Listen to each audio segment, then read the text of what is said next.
marriage, are the sacrifices between men and women equal, or does there seem to be a tilt towards one gender?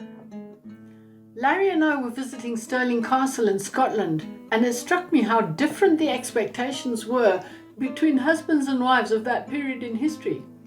That started us talking about how Jesus is often viewed as a product of his day, seeing women as inferior. However, a closer view reveals a completely different picture.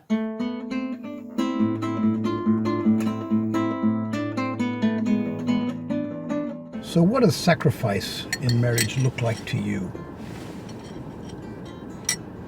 Well, when I look at the history of this place, I see that the woman did a lot of sacrificing. She gave up her name, first off. She gave up her rights. She had babies, which sometimes survived and sometimes didn't. The woman gave up everything.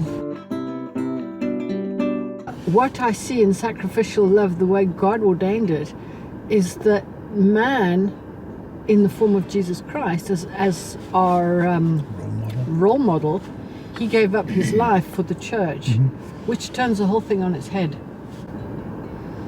Yeah, how so? Well, man always made woman the sacrifice.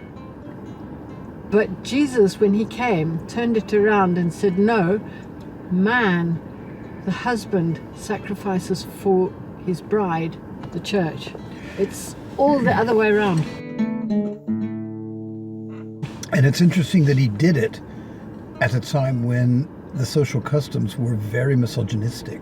Indeed. It was very male orientated, very much you did what you were told. If your man said jump, you said how high. And Jesus turned it completely around on its ear and said, no, men, you're supposed to, sacrifice yourselves. And it's interesting to see love. Also that the people who followed Jesus were often more women than men.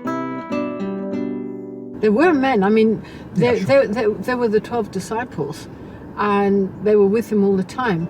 But behind that, there was a plethora of women who looked after him. Supported him, cooked for him, took care of him,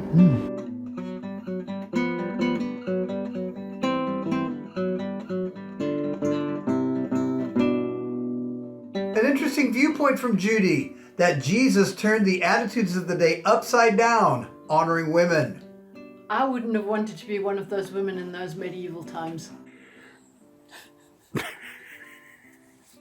Next week, I'll be talking to Jacob and Nympha from Holland about the sacrifices that are necessary in a marriage for it to be successful. Hope to see you then. God bless, and bye for now.